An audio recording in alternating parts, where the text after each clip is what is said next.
तो दोस्तों आज हम सिंधु घाटी सभ्यता से संबंधित इम्पोर्टेंट क्वेश्चनों के बारे में बात करेंगे।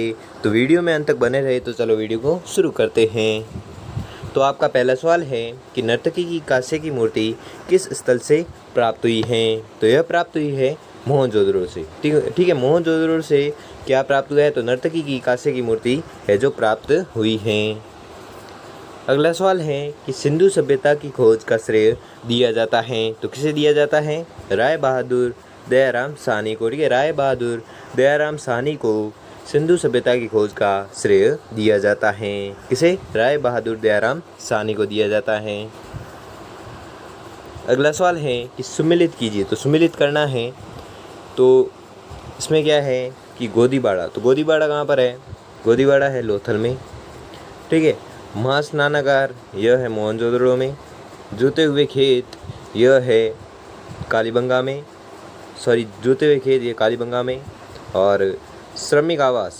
तो श्रमिक आवास है हड़प्पा में। ठीक है, तो ये आपकी मिलान हुई और इसलिए आपका सही जवाब होगा ऑप्शन नंबर 4। ठीक है, ऑप्शन नंबर 4 आपका राइट आंसर हो जाएगा। तो आपस से बता देता हूँ। देखो अ में डी आंसर है, जैसे गोदीबाड़ा है जिसमें लोथल। ठीक है, गोदीबाड़ा कहाँ पर है। लोथल में। महास्नानागार है कहाँ पर। मोहनजोदड़ो में। और जूते हुए खेत कहाँ पर है। तो जूते हुए खेत है कालीबंगा में। और श्रमिक आवास है जो कहाँ पर है। तो श्रमिक आवास है हड़प्पा में। ठीक है, तो आपको याद रखना है। अगला सवाल है कि सिंधु वासियों द्वारा सर्वाधिक प्रयुक्त धातु थी। तो कौन सी थी। कांसा। ठीक है, कांसा धातु है जो सिंधु वासियों द्वारा सर्वाधिक प्रयुक्त धातु थी। कौन सी। कांसा धातु। अगला सवाल है कि सिंधु सभ्यता की महत्वपूर्ण विशेषता थी। तो क्या विशेषता थी। नगर नियोजन। ठीक है, नगर नियोजन है जो सिंधु सभ्यता की महत्वपूर्ण विशेषता थी। क्या थी। नगर नियोजन।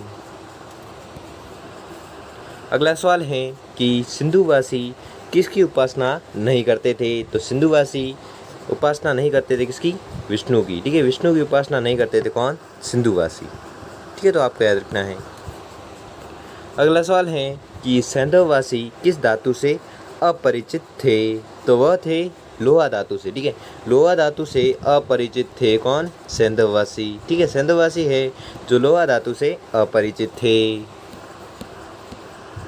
अगला सवाल है कि सिंधु घाटी के लोग किस वस्तु का सर्वाधिक आयात करते थे।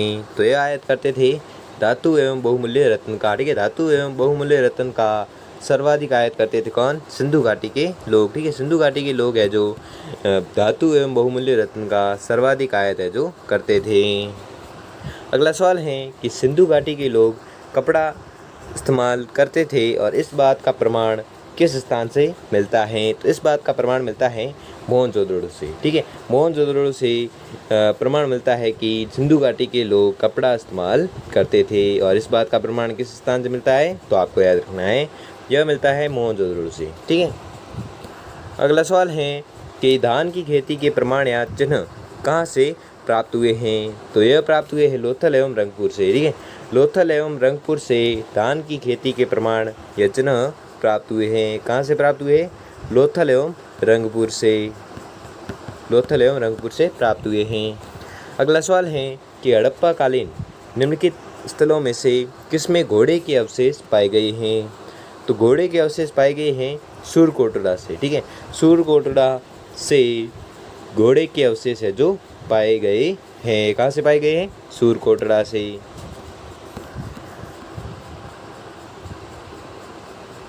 इसे जूम आउट कर देते हैं। ठीक है, सूची 1 को सूची 2 में सम्मिलित कीजिए तथा सूचियों के नीचे दिए गए कूट से सही उत्तर दीजिए। तो सही उत्तर का चयन करना है। तो सही उत्तर होगा हड़प्पा कर्मचारियों के निवास। लोथल है जो गोदी। और कालीबंगा है जो है वह है जूता हुआ खेत। और मोहनजोदड़ो जिसे प्राप्त हुई है नर्तकी की आकृति। क्या है वापस से देख लेते हैं। तो आपका सही जवाब होगा ऑप्शन नंबर 4। ठीक है, ऑप्शन नंबर 4 हो जाएगा सही आंसर। जिसमें वापस से देख लेते हैं कि हड़प्पा है जो हड़प्पा से क्या प्राप्त हुआ है। कर्मचारियों के निवास प्राप्त हुए हैं। ठीक है, लोथल से क्या प्राप्त हुआ है। तो लोथल से प्राप्त हुआ है गोदी। ठीक है, कालीबंगा से क्या प्राप्त हुआ है। जूता हुआ खेत प्राप्त हुआ है। ठीक है, मोहनजोदड़ो से क्या प्राप्त हुआ है। तो मोहनजोदड़ो से प्राप्त हुआ है नर्तकी की आकृति। ठीक है, तो आपको याद रखना है और आपका सही जवाब होगा ऑप्शन नंबर 4। अगला सवाल है कि निम्नलिखित में से मोहनजोदड़ो जाने वाला पहला व्यक्ति कौन था। तो मोहनजोदड़ो जाने वाला पहला व्यक्ति था राखलदास बनर्जी। ठीक है, राखलदास बनर्जी है जो मोहनजोदड़ो जाने वाला पहला व्यक्ति था। कौन था? राखलदास बनर्जी।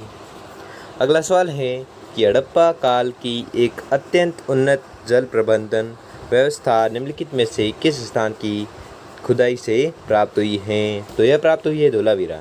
ठीक है, धोलावीरा से वापस से प्रश्न करते हैं कि हड़प्पा काल की एक अत्यंत उन्नत जल प्रबंधन व्यवस्था निम्नलिखित में से किस स्थान से प्राप्त हुई है, निम्नलिखित में से किस स्थान की खुदाई से प्राप्त हुई है। तो यह प्राप्त हुई है धोलावीरा। ठीक है, तो धोलावीरा से क्या प्राप्त हुआ है तो बता देता हूँ। धोलावीरा से प्राप्त हुआ एक अत्यंत उन्नत जल प्रबंध व्यवस्था। ठीक है, एक अत्यंत उन्नत जल प्रबंध व्यवस्था है जो धोलावीरा से प्राप्त हुई है। ठीक है, तो आपको याद रखना है। अगला सवाल है कि कौन सी फसल सिंधु घाटी सभ्यता के लोगों द्वारा उत्पादित नहीं की जाती थी। तो वह थी दालें। ठीक है, दालें हैं जो सिंधु घाटी सभ्यता के लोगों द्वारा उत्पादित नहीं की जाती थी। क्या नहीं की जाती थी? दालें। अगला सवाल है कि भारत की प्राचीनतम सभ्यता के लिए सिंधु सभ्यता नाम सर्वप्रथम दिया। तो सर्वप्रथम किसने दिया था? मार्शल ने। ठीक है, तो मार्शल ने सिंधु सभ्यता नाम है जो सर्वप्रथम दिया था। किसने दिया था? मार्शल ने। अगला सवाल है कि हड़प्पा नगर में R37 था। तो R37 क्या था? सामूहिक कब्रिस्तान। ठीक है, सामूहिक कब्रिस्तान था। जैसे क्या कहते थे हड़प्पा नगर में? R31 था। ठीक है, जैसे जो क्या था? सामूहिक कब्रिस्तान था। अगला सवाल है कि हड़प्पा काल में मकान बनाने में प्रयुक्त ईंटों के आकार का अनुपात था। तो आकार का अनुपात था 4:2:1। ठीक है, 4:2:1 जो हड़प्पा काल में मकान बनाने में प्रयुक्त ईंटों का आकार था। कितना था? 4:2:1। अगला सवाल है कि यह स्नानागार विश्व का एक आश्चर्यजनक निर्माण है। सर जॉन मार्शल ने यह कथन किस हड़प्पा सभ्यता नगर के स्नानागार के विषय में कहा है। तो यह कहा है मोहनजोदड़ो। ठीक है, मोहनजोदड़ो हड़प्पा सभ्यता नगर के स्नानागार के विषय में कहा है। वापस से प्रश्न पढ़ते हैं कि यह स्नानागार विश्व का एक आश्चर्यजनक निर्माण है। ठीक है, यह स्नानागार विश्व का एक आश्चर्यजनक निर्माण है। सर जॉन मार्शल ने यह कथन किस हड़प्पा सभ्यता नगर के स्नानागार के विषय में कहा था। तो यह कहा था मोहनजोदड़ो के स्नानागार के विषय में कहा था। क्या कहा था? यह स्नानागार विश्व का एक आश्चर्यजनक निर्माण है। और यह किसने कहा था? तो यह कहा था सर जॉन मार्शल ने कहा था। ठीक है, किसके संबंध में कहा था? तो मोहनजोदड़ो के स्नानागार के विषय में कहा था। ठीक है, तो आपको याद रखना है। अगला सवाल है और आज का अंतिम सवाल है कि हड़प्पा सभ्यता की लिपि थी। तो हड़प्पा सभ्यता की लिपि क्या थी? तो उनकी लिपि थी भाव चित्रात्मक। ठीक है, भाव चित्रात्मक है जो हड़प्पा सभ्यता की लिपि थी। ठीक है, हड़प्पा सभ्यता की लिपि कैसी थी? भाव चित्रात्मक। ठीक है, तो दोस्तों आपको वीडियो कैसा लगा हमें कमेंट बॉक्स में कमेंट करके ज़रूर बताइए। अगर आपको यह वीडियो थोड़ा सा भी हेल्पफुल लगा हुआ तो वीडियो को लाइक और चैनल को सब्सक्राइब कर लीजिए। धन्यवाद।